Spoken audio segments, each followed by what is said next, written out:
আমাদের দেশে পাঙাশ মাছ অত্যন্ত জনপ্রিয় একটি মাছ। দেশে যখন নাকি থাই পাঙাশ আসে তার আগে নদীর পাঙাশ খুবই জনপ্রিয় ছিল এবং সেটির দামও ছিল খুব বেশি এবং আমরা খুব কমই এই মাছের স্বাদ উপভোগ করতে পারতাম। পাঙাশের এই দুইটি প্রজাতির একটি প্রজাতি হচ্ছে পাঙাশিয়াস পাঙাশ এবং আরেকটি পাঙাশ হচ্ছে সূচি পাঙাশ। পাঙাশিয়াস পাঙাশ বলে যেটিকে চিহ্নিত করা হয় সেটি আসলে নদীতে পাওয়া যায় এবং আমরা আজকে যে জায়গাটিতে সেটি হচ্ছে ভোলা জেলা। ভোলার এই নদীগুলোতে কিন্তু একসময় প্রচুর পাঙাশ পাওয়া যেত, যেটি নদীর পাঙাশ হিসেবে পরিচিত এবং সে পাঙাশের আকারও ছিল অনেক বেশি। কিন্তু পরবর্তীতে বাংলাদেশ মৎস্য গবেষণা ইনস্টিটিউট এবং বাংলাদেশ কৃষি বিশ্ববিদ্যালয় তারা গবেষণা করে নতুন একটি জাতের পাঙাশ বাংলাদেশে নিয়ে আসে। সেটি ছিল থাই পাঙাশ বা সূচি পাঙাশ, যেটি পুকুরে চাষ করা যায়, দেশেই সেটির পোনা উৎপাদন করা যায়। এবং বর্তমান সময়ে এসে দরিদ্র মানুষ বলেন, মধ্যবিত্ত মানুষ বলেন, যারা একসময় সেই পাঙাশিয়াস পাঙাশ বা নদীর পাঙাশকে স্পর্শ করতে পারতো না, তারা এখন পাঙাশকে নিতে পেরেছে, কারণ পুকুরে এখন পাঙাশ মাছের চাষ হচ্ছে। সেরকম একটি চমৎকার প্রকল্পে আমরা এসেছি যেখানে পাঙাশ মাছের চাষ হচ্ছে এবং সেই পাঙাশ মাছের চাষ করছেন ভোলার চরফ্যাশন উপজেলার জনাব রাসেল হাওলাদার এবং চমৎকার একটি খামার তিনি গড়ে তুলেছেন এবং সেখানে প্রতি বছর 1000 টনেরও বেশি মাছ উৎপাদন হচ্ছে। দর্শক মণ্ডলী, অনুষ্ঠানের এই পর্যায়ে দেখুন তার মাছের খামারের উপর একটি প্রতিবেদন।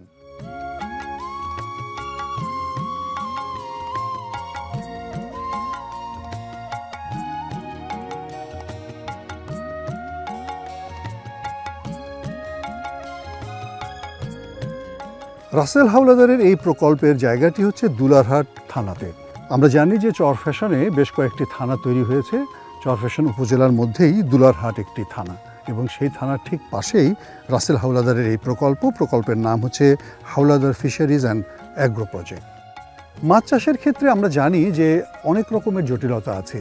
ভালো জাতের পোনা সংগ্রহ থেকে শুরু করে, ভালো মানের খাদ্য সংগ্রহ থেকে শুরু করে, পানি ব্যবস্থাপনা থেকে শুরু করে আরও অনেক রকমের কার্যক্রম এখানে কিন্তু পরিচালিত করতে হয়। যদি কোনো কাজের ক্ষেত্রে একটু ত্রুটি হয়ে যায়, যদি কোনো কাজের ক্ষেত্রে একটু ভুল হয়ে যায়, তাহলে কিন্তু সেই মাছ চাষ আর লাভজনক হয়ে ওঠে না। আমাদের সবসময় মনে হয় যে আমরা খুব দ্রুততার সাথে সফলতাকে নিশ্চিত করতে চাই। আসলে দ্রুততার সাথে সফলতাকে নিশ্চিত করা যায় না। সফলতা আনতে গেলে খুব ধীরে ধীরে যেতে হয়। রাসেল হাওলাদার কিন্তু 15 বছর আগে থেকে এই কাজের সাথে যুক্ত। একদিনে বা 2 দিনে কিন্তু তার এই অভিজ্ঞতা অর্জিত হয়নি। তিনি 15 বছর ধরে এই কাজ করেছেন এবং যে কারণে তিনি অনেকটাই সফলতা অর্জন করেছেন। তার পারিবারিকভাবে তার পিতা বা তাদের পরিবারের অন্যান্য সদস্যরাও কিন্তু এই কাজের সাথে কম বেশি যুক্ত ছিলেন, কিন্তু পরিকল্পিত ব্যবসাটি মূলত রাসেল শুরু করেন। এবং আরেকটি কথা এখানে বলে রাখা ভালো যে রাসেলের একটি সমন্বিত ব্যবসা আছে, অর্থাৎ তিনি একদিকে যেমন ফিডের ব্যবসা করেন, একদিকে আরও অন্যান্য ব্যবসা বাণিজ্যগুলো করেন, বাড়িতেই থাকেন, বাড়িতে বিশাল জায়গা রয়েছে, অর্থাৎ সবগুলোকে সমন্বিত করে তিনি কাজটা করছেন, নিজে তদারকি করতে পারছেন এবং যে কারণে এটা সফল হয়েছে। আমরা অনেক সময় হয় কি যে একটি খামার গড়লাম, গড়ে আমরা ঢাকা শহরে বা অন্য শহরে চুপচাপ বসে থাকলাম, মনে করলাম লোকজন এটি ঠিক মতো করবে। আসলে যে কোনো কৃষি খামারের একটি পূর্ব শর্ত হচ্ছে স্টে ইন ফার্ম, অর্থাৎ খামারে অবস্থান করো। যদি খামারে অবস্থান করা না যায় তাহলে সেখানে কিন্তু কার্যক্রমটা ঠিক হয় না। পুকুরে মাছের খাবারটা ঠিক মতো দেওয়া হলো কি হলো না এটি কিন্তু আপনি বুঝতে পারবেন যখন মাছটি আপনি হারভেস্ট করবেন, কারণ মাঝখানে কিন্তু অভিযোগ জানানোর কেউ নাই। সেজন্যে আপনাকে খামারে অবস্থান করতে হবে এবং তার মধ্য দিয়ে খামারকে সফল করতে হবে। এই প্রতিবেদন ধারণের জন্য আমরা যখন চরফ্যাশনের দুলারহাটের মোহাম্মদ রাসেল হাওলাদারের এলাকায় যাই তখন ছিল মার্চ মাসে আমরা তখনকার যে কার্যক্রম সেটি যেমন পরিদর্শন করি, পাশাপাশি তার সাথেও আমাদের কথা হয়।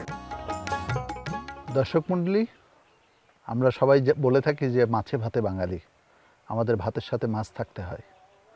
বাংলাদেশ একটা সময় ছিল অসংখ্য খাল বিল, সেই জায়গাতে আমরা অনেক মাছ পেতাম। এখন সেগুলো কমতে শুরু করেছে এবং সেই জায়গাটা দখল করেছে বাণিজ্যিক চাষাবাদ। সাধারণত একটা ধারণা আমাদের মধ্যে কাজ করতে পারে যে সমুদ্র বেষ্টিত কিংবা নদীনালা বেষ্টিত যে উপকূলীয় অঞ্চল, বিশেষ করে আজকে আমরা কথা বলছি ভোলার চরফ্যাশন থেকে, সেখানকার কথাই যদি আমরা ধরি, এখানে তো মাছ চাষ খুব লাভজনক হওয়ার কথা না, কারণ এটা একটা খাল এবং নদী বেষ্টিত একটা অঞ্চল। এখানে নদীতে খালে প্রচুর মাছ পাওয়া যায়, কিন্তু আপনারা অবাক হবেন জেনে ভোলা জেলার চরফ্যাশন উপজেলাতেই একজন কৃষি উদ্যোক্তা, তিনি তার 9 একর যে এলাকা, সেখানে 9 একরে 9টি পুকুরে মাছ চাষ করছেন এবং বাণিজ্যিকভাবে চাষ করছেন, লাভবান হচ্ছেন। আসুন আমরা সেই উদ্যোক্তা, তার সঙ্গে একটু পরিচিত হই এবং তার কথা জেনে নেই। আশা করি আপনাদের ভালো লাগবে, থাকুন আমাদের সঙ্গে। আমি এখন কথা বলছি আমাদের মৎস্য উদ্যোক্তা মোহাম্মদ রাসেল হাওলাদার। আপনার এই মৎস্য চাষটাই কি মূল পেশা নাকি আরও অন্য কিছু করেন? অন্য সাথে আমার একটা এলপিজির ব্যবসা আছে, শুটকির ব্যবসা আছে, সাথে এই মাছের ব্যবসাটা করি। এখন কি মাছের, আপনার ব্যবসার মধ্যে মাছ একটা বড় জায়গা? হ্যাঁ, মাছ একটা এবং মাছ বড়টাই আমাদের যে ব্যবসা আছে সবচেয়ে বড়টাই এখন মাছের ব্যবসা আপনি মাছের করছেন। ব্যবসাটা, এটা আপনাদের পারিবারিক ব্যবসা? পারিবারিক 15-20 বছর হয়ে গেছে, পারিবারিকই বলা চলে। আচ্ছা, এখন আমাদের পারিবারিক ব্যবসা। আপনি সম্পৃক্ত কতদিন হলো? আমি 15 বছরের মতো। 15 বছর ধরেই হ্যাঁ, আপনি মাছ চাষের জি, সঙ্গে জি। আছেন।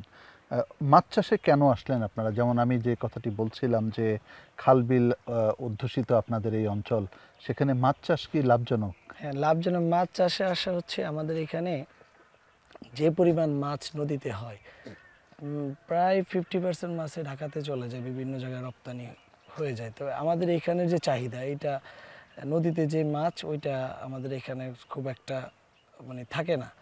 সেখান থেকে আমাদের এই মাছের ব্যবসাতে আসা। আর আরেকটা হচ্ছে, আমরা একটা ফিডের ডিস্ট্রিবিউটর ছিলাম, এখনও আছি, SMS ফিডের। ওই মাছ যখন, ওই ফিড আমরা যখন বিক্রি করি, বিক্রি করার পরে যে হিসাব করছেন যে না, নিজেরও একটা চাষ থাকবে, 1-1.5 লাখ মাছ যদি নিজেও চাষ করতে পারি, তাহলে আমার কিছু লাভ হলো, ডাবল লাভ, প্রফিট হলো, ফিডও লাভ হবে এবং মাছ বিক্রি করলেও লাভ হবে। সেখান থেকে আর কি এই মাছে আসা আর কি। কত বিঘা বা কটা? এটা হচ্ছে আমাদের এখানে হচ্ছে 8 একর, 8.5 একর, 9 একরের মতো। আমার এখানে 8টা পুকুর আছে। 8টাতে 1,20,000 মাছের চাষ আছে, সবগুলোই পাঙ্গাস। সবগুলোই পাঙ্গাস হ্যাঁ, করেন? সবগুলোই তো পাঙ্গাস। পাঙ্গাসটাই লাভজনক নাকি? হ্যাঁ, পাঙ্গাসটাই লাভজনক। আচ্ছা, এবং আপনি বলছিলেন এই অঞ্চলে শুটকি অনেক হয়। হ্যাঁ। সেই শুটকি কি পাঙ্গাসের শুটকি না এমনি নদীর মাছের শুটকি? না, এখানে হচ্ছে নদীর শুটকি। নদীর শুটকিটাই বিভিন্ন ফ্যাক্টরিতে আমরা পাঠাই, সেখান থেকে সেই মাছ দিয়ে, শুটকি দিয়ে ফিড বানাই। ওই ফিডে আবার আমরা বিভিন্ন ফিডের সাথে মাছ ইউজ করা হয় আর কি। আপনার এই খামারে, মৎস্য খামারে মাছের সাথে সাথে আর কি কোনো সাথী ফসল হিসেবে কিছু করছেন? হ্যাঁ, সাথে কিছু আছে, মরিচ আছে, তারপরে হচ্ছে কিছু যে সরিষা করলাম, সরিষা করি। তারপরে হচ্ছে আবার এই যে সয়াবিন করা হয়েছে কিছু পাশে দিয়ে, এখনো উঠে নাই। সরিষাটা নিয়ে গেছি অল্প। আর হচ্ছে ফল আছে, আম গাছের প্রায় 200-250 পিস আমের চারা আছে। প্রতি সিজনে 100 মনের মতো হয়। আচ্ছা, প্রায় 100 মণ আম আপনি পান? হ্যাঁ, 100 মনের মতো পাই। এটাও তো একটা বাড়তি লাভ। হ্যাঁ, বাড়তি লাভ। এই 3-4 লাখ টাকা। আপনার এই খামারের কতজন কর্মচারী কাজ করে? 2 জন। 2 জন কর্মচারী? হ্যাঁ, আপনি 2 জন। নিজেও শ্রম দেন? হ্যাঁ, নিজে শ্রম দিই আর 2 জন কাজ করে। আচ্ছা, তো 2 জন শ্রমিক দিয়ে এবং আপনি নিজে শ্রম দিয়ে এত বড় একটা খামার ম্যানেজ করতে পারছেন। খামারটা কি লাভজনক? যে খামারটা লাভজনক, আলহামদুলিল্লাহ। রাসেল সাহেব, আপনারা তো 9টা পুকুরে চাষাবাদ জি। করছেন এবং পাঙ্গাস মাছ করছেন। জি। তো মাছের উৎপাদনশীলতা সম্পর্কে একটু আমাদের জানাবেন? উৎপাদন বলতে আমরা 2.5 কোটি টাকার মাছ বিক্রি করি প্রতি বছরে। হ্যাঁ, প্রতি বছরে 2.5 কোটি টাকার মাল, মানে মাছ বিক্রি করি। সাধারণত কি সাইজের মাছ? এটা 2 কেজি, 2.5 কেজি, 2 সবই কেজি, পাঙ্গাস। 2.5 কেজি। হ্যাঁ। আচ্ছা, এটা আপনার 1,20,000 গুণন 3 দিলে হয়তো বা কত টন হয় একটু, 1,20,000 গুণন 3 লাখ। হ্যাঁ, 3 লাখ 3 দিলে, লাখ, হ্যাঁ, হ্যাঁ। যে যতটুকু আসে আর কি। আচ্ছা, কেজি 170-75 টাকা বিক্রি করি। আপনার মাছের বাজার কি লোকালি নাকি? লোকালে। আমাদের এখানে যে মাছের চাষ আছে এটা লোকালে হয়, বাহিরের কোনো চাষ হয় না। তবে বাহিরের লোক আসলে আরেকটু ভালো হইতো, কারণ অন্য চাষও আমরা যেতে পারতাম। কিন্তু বাহিরের ওই যে ফেরি, তো নদীর ব্যবস্থা, যাতায়াত ব্যবস্থাটা খুবই খারাপ। এই জন্য এখানের মাছ অন্য জায়গায় যে প্রোডাকশন, অন্য জায়গায়। আমি যদি ভুল না শুনে থাকি তাহলে কি আপনি 2.5 কোটি টাকার কথা বলেছেন? হ্যাঁ, 2.5 কোটি। 2.5 কোটি টাকার মাছ জি, আপনি জি, বছরে 2.5 কোটি। বিক্রি করেন। জি। তাহলে আপনার খরচ কত হয় আনুমানিক? খরচ 2 কোটির মতো হয়ে যায় প্রায়। এই খরচটা কি আপনার মাছের খাবারের পেছনে এবং খাবারের পেছনে, কর্মচারী, কর্মচারী, ওষুধ, বিভিন্ন মেডিসিন, পানি, যে কারেন্ট বিল, তারপরে সব মিলে পরিচর্যা করতে যা লাগে আর কি। আচ্ছা, 2 কোটি টাকা খরচ করে আর 40-50 লাখ টাকা, 40-50 লাখ টাকা বছরে আপনি জি। প্রফিট করেন। আপনি কি মনে করেন এই প্রফিটটা ঠিক আছে জি, নাকি ইনশাআল্লাহ ঠিক আরো আছে। বেশি হওয়া উচিত ছিল? না, এটা পাঙ্গাসের জন্য ঠিক আছে। পাঙ্গাসের জন্য ঠিক আছে। হ্যাঁ, পাঙ্গাসের জন্য মার্জিন প্রফিট এটা। পাঙ্গাস মাছ চাষের চ্যালেঞ্জ কি কি কি ধরনের চ্যালেঞ্জ আপনাকে পড়তে হয়? আমাদের বাজারটা একটু মাঝে মাঝে যখন ওই যে নদীতে প্রচুর মাছ হয়ে যায় তখন একটু বাজারটা খারাপ থাকে। আচ্ছা, ওই সময় মাছের দাম কম থাকে, নদীতে প্রচুর মাছ থাকে। আপনি বলছিলেন যে ওষুধও কিনতে হয়, তার মানে মাছে কি অনেক মড়ক লাগে? খুব একটা কম, মানে কমই, বেশি না।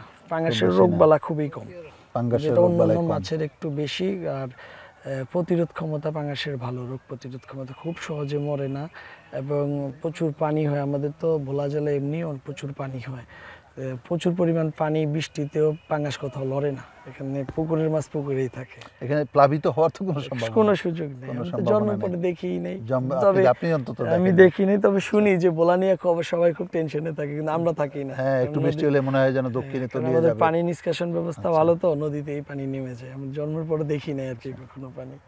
তো আপনি তো একজন তরুণ উদ্যোক্তা, জি। এখানে আরো তরুণ উদ্যোক্তারা কি আপনাকে দেখে উৎসাহিত হচ্ছে? আমাদের এখানে তো হিউজ পরিমাণ চাষ হয় মোটামুটি।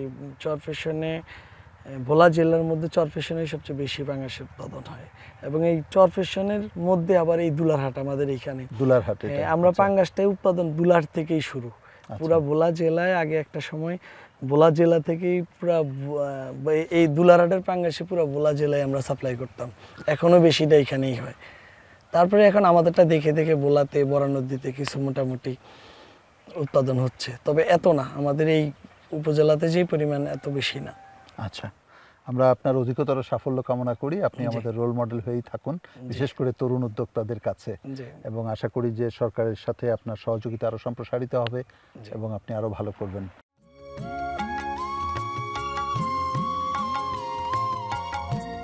আমরা জানি যে মাছের খামার হচ্ছে একটি মূলধন নির্ভর খামার।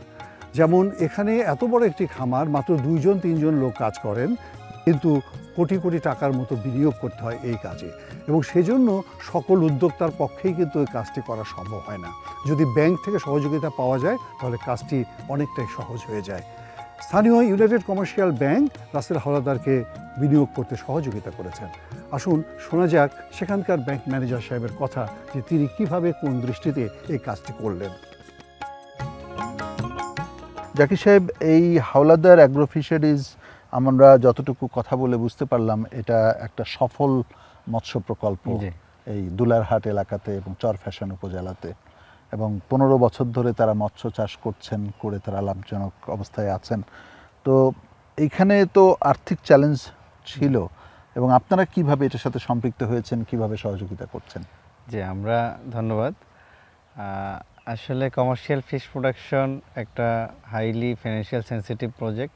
কমার্শিয়াল ফিশ প্রোডাকশনে প্রচুর পরিমাণ ফিড প্রয়োজন হয় এবং যেটার ভালো পরিমাণের একটা ওয়ার্কিং ক্যাপিটাল ইনজেকশন লাগে। সো উদ্যোক্তাদের উদ্যোগের সাথে যদি তাদের ওয়ার্কিং ক্যাপিটাল সাপোর্টটা না থাকে তাহলে প্রজেক্টগুলো আসলে সফলতা পায় না।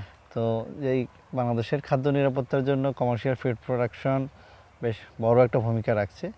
ঠিক সেভাবেই মোহাম্মদ রাসেল হাওলাদার আমাদের কাছে তার এই প্রজেক্টের বিনিয়োগের জন্য প্রয়োজনীয়তা উপস্থাপন করেছে। আমরাও সেটা যাচাই বাছাই করে দেখলাম যে এখানে আমরা বিনিয়োগ করতে পারি। তারই ধারাবাহিকতায় আমরা এই প্রজেক্টে আমাদের ইউনাইটেড কমার্শিয়াল ব্যাংক চরফ্যাশন শাখার পক্ষ থেকে বিনিয়োগ করেছি এবং উনি সেটা খুবই সফলভাবে পরিচালনা করছেন এবং একটা লাভজনক প্রকল্প দাঁড় করিয়েছেন। তার মানে হচ্ছে যে যদি কেউ সঠিকভাবে চিন্তা উপস্থাপন করতে পারে, পরিকল্পনা করতে পারে, তাহলে আপনাদের মতো আর্থিক প্রতিষ্ঠানগুলো তারা তাদের পাশে এসে দাঁড়াতে আগ্রহী। তো অবশ্যই আমরা যদি একটি প্রকল্প ব্যবস্থাপনা, প্রকল্প সম্পর্কে সঠিক জ্ঞান, উৎপাদন এবং বিপণন সম্পর্কে সঠিক ধারণা থাকে, তাহলে কৃষির কোনো প্রকল্পই ক্ষতির সম্মুখীন হয় না। আমরা শুধু হাওলাদার ফিশারিজ অ্যান্ড অ্যাগ্রো নয়, আমরা চরফ্যাশন, ইউনাইটেড কমার্শিয়াল ব্যাংক এরকম একাধিক প্রজেক্টে বিনিয়োগ করেছি এবং আলহামদুলিল্লাহ আমাদের সমস্ত প্রজেক্টগুলো সফলতার সাথে পরিচালিত হচ্ছে। এখানে আমাদের ঋণের খারাপ হওয়ার, বিনিয়োগের খারাপ হওয়ার সম্ভাবনা খুবই ক্ষীণ এবং এই ধরনের কোনো রেকর্ড আলহামদুলিল্লাহ এই পর্যন্ত নেই। আমাদের যে তরুণ উদ্যোক্তারা বা নতুন উদ্যোক্তারা যারা, তাদের জন্য আপনারা কি পরামর্শ দেবেন? তাদের কি কি বিষয় খেয়াল রেখে এখানে আসা উচিত এবং কি করলে তারা আপনাদের আস্থা অর্জন করতে পারবে? রাসেল হাওলাদার পেরেছে, আমি নতুনদের জন্য বলছি। নতুনদের জন্য যে বিষয়টা খেয়াল রাখতে হবে, তার নিজের আর্থিক সক্ষমতা অনুযায়ী পরিধিটা নির্ধারণ করতে হবে যে আমি কতটুকু প্রকল্প গ্রহণ করব, আমি কত টন মাছ উৎপাদন করতে যাব, তাহলে তার নিজের ইকুইটি কতটুকু আছে এবং সে এই মাছটাকে সঠিকভাবে ম্যাচিউর করার জন্য যতটুকু ফিড দরকার, যে ম্যানেজমেন্টটা দরকার, সেখানে তার ইকুইটি ইনজেকশন যতটুকু আছে সে ততটুকু দিয়ে শুরু করবে। ব্যাংক, কোনো আর্থিক প্রতিষ্ঠান কখনই শতভাগ ইকুইটি ইনজেকশন করবে না, তাকে এগিয়ে আসতে হবে, দেন ব্যাংক তাকে সহযোগিতা করবে। সো এই বিষয়টা খেয়াল রাখতে হবে যে আমি একটা প্রকল্প গ্রহণ করলাম বাট আর্থিক সংকটের কারণে আমি প্রকল্পটা মুখ থুবড়ে গেল, এটা তাকে তার এই ফান্ড ম্যানেজমেন্টটা খেয়াল রাখতে হবে। দ্বিতীয় যে বিষয়টা হলো, এখানে বেশ কিছু টেকনিক্যাল ইস্যু থাকে যে আমার খাবারের বিষয়টা, যে আমি খাবার কতটুকু দিব, আমার মেডিসিন রিকোয়ারমেন্টটা থাকে, আমার পানির গুণাগুণ, এই যে তার সামগ্রিক, এই যে মৎস্য উৎপাদনের সাথে জড়িত যে সামগ্রিক বিষয়গুলো, এগুলো সম্পর্কে তার ভালো ধারণা ও ট্রেনিং থাকতে হবে।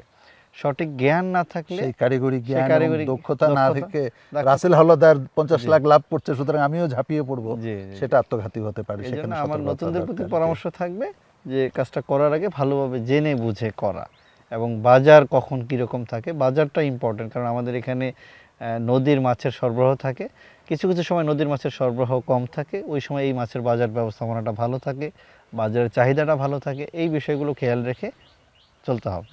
একটি আর্থিক প্রতিষ্ঠান হিসেবে কৃষি খাতে আপনাদের পোর্টফোলিওর কত অংশ আপনারা, চর ফ্যাশনে যদি বলি, কত পার্সেন্ট আপনারা এখানে বিনিয়োগ করছেন? পোর্টফোলিওর আমার স্পেশালি আমার চরফ্যাশন ব্রাঞ্চের জন্য খুব ভালো একটা অংশ। আমার এই মুহূর্তে আমার ব্যাংকের যে বিনিয়োগ পোর্টফোলিও আছে তার অলমোস্ট 40% আমার এগ্রিতে। 40% এগ্রিতে। এখানকার কৃষকরা সত্যিই খুবই সৌভাগ্যবান। এটা খুব আশাবাদী করে দর্শক আমাদেরকে যে আর্থিক প্রতিষ্ঠানগুলো এগিয়ে এসছে এবং আমাদের কৃষকদের মধ্যেও সক্ষমতা তৈরি হয়েছে এবং তারাও আজকে পরিকল্পনা করে তারা এগোচ্ছে এবং তারা ব্যাংকের কাছে যাচ্ছে বা অন্যান্য আর্থিক প্রতিষ্ঠানের কাছে যাচ্ছে।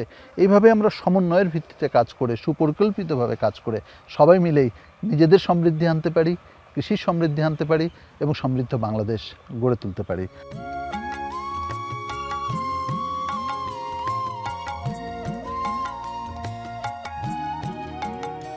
আমরা যে কথাটি বুঝতে পারি যে যে কোনো উদ্যোক্তা যদি সফল হতে হয় তাহলে তাকে প্রত্যেকটি উপকরণকে কার্যকারিতা এবং দক্ষতার সাথে ব্যবহার করতে হয়। এটা বুঝতে হবে যে এটি একটি ব্যবসা এবং ব্যবসার জন্য প্রতিটি শ্রম, প্রতিটি উপকরণ যথার্থভাবে ব্যবহার করতে হবে। খাবার আপনি বেশি দিয়ে দেবেন কিন্তু সেই খাবার পচে পানিকে নষ্ট করে ফেলবে, পানিতে গ্যাস তৈরি করবে, অতএব সেখানে মাছের মড়ক লেগে যেতে পারে। খাবার আপনি কম দেবেন তাহলে মাছ কিন্তু সেখান থেকে খেতে পাবে না এবং সে কিন্তু তার যেরকম দৈহিক বৃদ্ধিটি হওয়া দরকার সেটি কিন্তু হবে না। অতএব সব কিছু একটি পরিমিত পরিমাণ ব্যবহার করতে হবে, পরিমিত পরিমাণ প্রয়োগ করতে হবে এবং একই সাথে পানির গুণাগুণ রক্ষা করতে হবে, অন্যান্য উপকরণগুলোকেও কিন্তু ঠিক করে দিতে হবে, নিয়মিত জাল টানতে হবে, নিয়মিত পানি পরিবর্তন করতে হবে এবং সুষম খাদ্য প্রয়োগ করতে হবে। তাহলেই কিন্তু খাবারকে লাভজনক করা সম্ভব। আমরা চাইব যে আমরা যেন কারিগরি দক্ষতা, কারিগরি জ্ঞান সেটিকে মাথায় নিয়ে যথার্থ প্রশিক্ষণ গ্রহণ করে মৎস্য কর্মকর্তা বা মৎস্য বিভাগ তাদের কাছ থেকে সহযোগিতা নিয়ে আমরা যাতে এ ধরনের খামার পরিচালনা করি, তাহলে নিশ্চয়ই আজকে রাসেল হাওলাদার যেরকম সফলতা অর্জন করেছেন আপনিও তেমন সফলতা অর্জন করতে পারবেন।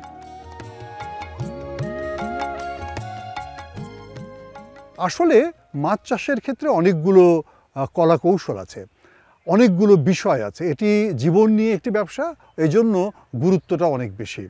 পানির গুণাগুণ ঠিক রাখতে হবে, কারণ পানির গুণাগুণ যদি নষ্ট হয়ে যায় তাহলে সেখানে মাছ ভালো হবে না। খাদ্যের মান ঠিক রাখতে হবে, যদি খাদ্যের মান ঠিক না থাকে তাহলেও মাছের গ্রোথ ঠিক মতো হবে না। রোগবালাই মুক্ত পরিবেশ নিশ্চিত করতে হবে, তা না হলে মাছ আপনি বাজারে ভালো দামে বিক্রি করতে পারবেন না। তবে এ কথাও ঠিক যে বর্তমান সময়ে মাছ চাষ একটি চ্যালেঞ্জের মধ্যে পড়েছে। খাদ্যের দাম অনেক বেশি, প্রায় 70% খরচ পড়ে মাছের উৎপাদন করতে, অথচ সেই খাদ্যের দাম সবসময় যেভাবে লাফিয়ে বাড়ছে সেখানে মাছ চাষটা লাভজনক করাটা খুব কঠিন হয়ে পড়ছে। তবে সুবিধা হচ্ছে পাঙাশ মাছ। পাঙাশ মাছের একটু প্রতিরোধ ক্ষমতা বেশি, প্রতিকূল পরিবেশে সে টিকে থাকতে পারে এবং সেই জন্য পাঙাশ মাছ চাষ করাটা অনেক ক্ষেত্রেই লাভজনক। ভোলাতে রাসেল হাওলাদার প্রমাণ করে দেখিয়েছেন যে শুধুমাত্র পাঙাশ মাছ চাষ করেই তিনি লাভজনকভাবে একটি খামার পরিচালনা করছেন। পাশাপাশি সমন্বিতভাবেও কিন্তু কাজ করছেন তিনি এর পাড়গুলোকে কাজে লাগিয়েছেন, তার অন্যান্য যে জমিগুলো আছে সেগুলোকে কাজে লাগিয়েছেন, সব মিলিয়ে একটি চমৎকার খামার তিনি গড়ে তুলেছেন। আমরা যদি কখনোই কোনো খামার গড়ে তুলতে চাই তাহলে আমাদেরকে চিন্তা করতে হবে নিজের সক্ষমতা অনুযায়ী, নিজের কার্যক্রমের দক্ষতা অনুযায়ী খামারটি করতে হবে। একচোটে বড়লোক হওয়ার চিন্তা করা যাবে না, আমাদেরকে সিঁড়ি দিয়ে ধীরে ধীরে ধীরে ধীরে সফলতা অর্জনের দিকে যেতে হবে। আর তাহলেই আমরা এরকম খামার করে সফলতাকে নিশ্চিত করতে পারবো। আজ এ পর্যন্তই, সকলকে শুভেচ্ছা জানিয়ে এবং আগামী অনুষ্ঠানগুলো দেখার আমন্ত্রণ জানিয়ে শেষ করছি। সকলকে ধন্যবাদ।